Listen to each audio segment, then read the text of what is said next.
Bonjour, je te retrouve aujourd'hui pour te parler des places dans la famille et plus particulièrement dans les familles recomposées. Si on ne se connaît pas encore, bonjour, moi c'est Aurélie Doyen. Je suis thérapeute et formatrice en psychogénéalogie, donc tu peux t'imaginer que tout ce qui touche à la famille m'intéresse particulièrement. Alors la place dans une famille, c'est ultra important en psychogénéalogie parce que c'est la première place qu'on expérimente. Ça veut dire que si on n'a pas notre place dans notre famille, si on ne trouve pas notre place dans notre famille, ça va être très compliqué après de trouver sa propre place dans la société, que ce soit dans le monde amoureux, dans le monde amical ou dans le monde professionnel. Et donc on revient toujours à la base en trouvant notre place dans notre famille pour pouvoir ensuite construire le reste. Donc, j'ai déjà fait une vidéo sur les places dans la fratrie. Je vais refaire un résumé maintenant, mais si ça t'intéresse, il y a une vidéo spécifique, je mets toutes les informations en description. Comme ça, on revoit la base et puis je t'explique comment ça se passe dans les familles recomposées. Alors, dans la fratrie en psychogénéalogie, on va considérer qu'il y a 3 places possibles. La place de numéro 1, la place de numéro 2 et la place de numéro 3. Je te fais un bref résumé, mais la place de numéro 1, c'est la place du leader naturel.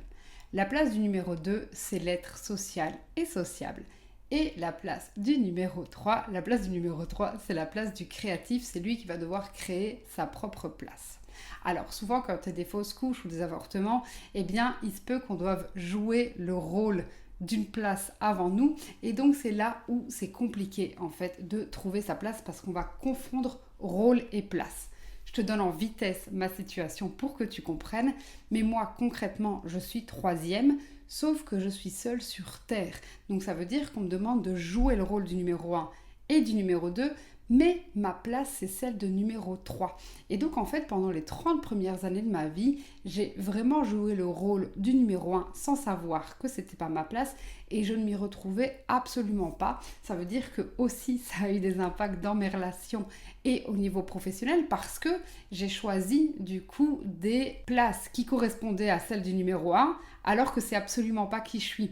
Donc en fait j'ai été chef de service, j'ai été assistante sociale et ça ne correspond pas du tout à la place du numéro 3. Maintenant que je suis numéro 3, je suis thérapeute et formatrice en psychogénéalogie et je suis pleinement épanouie. Et donc c'est ça la grosse différence. Je vais terminer la parenthèse là-dessus, mais c'est qu'il y a une différence entre rôle et place. Quand vous jouez un rôle, eh bien ça ne fonctionnera pas. Il faut que vous soyez à votre place. Et donc ça c'est vraiment la base en psychogénéalogie. C'est une des premières choses que je fais en séance. Donc voilà, parenthèse fermée. Ça c'est, on va dire, dans les familles nucléaires classiques en fait, hein, comme avec nos ancêtres, si ce n'est qu'aujourd'hui on a des familles recomposées. Alors, la première chose c'est que quand il y a déjà eu des enfants d'un premier mariage, eh bien potentiellement on aura 2 places différentes en fonction de notre papa et de notre maman. Si notre papa a déjà eu des enfants avant nous, eh bien on va les compter comme des enfants qui étaient là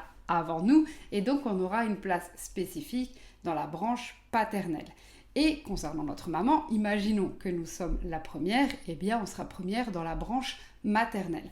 Mais donc ça nous confère 2 places différentes, 2 places distinctes et c'est hyper important de le prendre en compte, ok?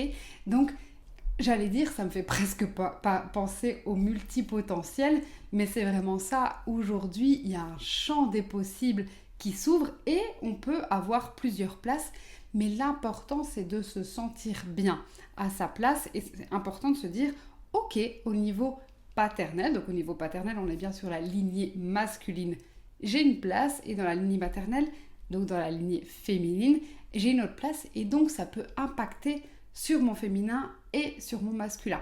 Donc bref, là je rentre dans les détails. Je pense que le principe même c'est de d'abord trouver sa place avant de rentrer dans les détails. Donc voilà, je m'égare, excusez-moi pour ça. Mais voilà, donc quelle est votre place? Numéro 1, numéro 2, numéro 3. Et peut-être que vous n'avez pas la même place dans votre lignée maternelle et paternelle. Donc ça c'est une chose qui est ultra importante. Maintenant, quand il y a 2 familles qui se rejoignent, il n'y a pas forcément d'enfants, mais ça veut dire qu'il y a potentiellement 2 numéro 1, 2 numéro 2 ou 2 numéro 3 qui vont se retrouver au sein du même foyer. Mais donc là, vous imaginez bien que, eh bien, puisque notre place va être prise par quelqu'un d'autre, ça peut être compliqué.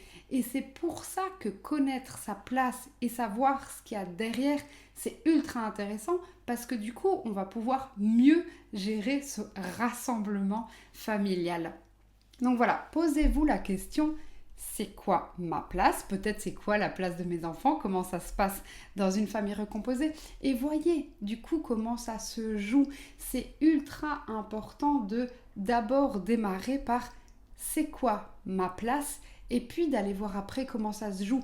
Si vous ne connaissez pas votre place, ça va être super compliqué de la trouver. C'est un peu, moi je dis tout le temps, c'est comme si vous vouliez aller à Rome sans GPS et sans carte. Alors oui, vous avez la possibilité d'un jour y arriver, mais tant qu'à faire aujourd'hui, eh bien servons-nous de ce qu'on sait. Et donc prenez votre carte, prenez votre GPS, trouvez votre place et vous verrez que ça éclaire énormément de choses. Donc là, je te parle de la place, mais bien entendu, il y a plein d'autres possibilités en psychogénéalogie. J'en profite pour te dire que je viens de sortir 12 questions à poser à tes parents avant qu'il ne soit trop tard. Et donc, ça, c'est des questions que tu peux télécharger gratuitement. Tu verras, c'est des questions qui sont ultra intéressantes pour pouvoir aller plus loin dans ton histoire familiale, pour mieux te connaître.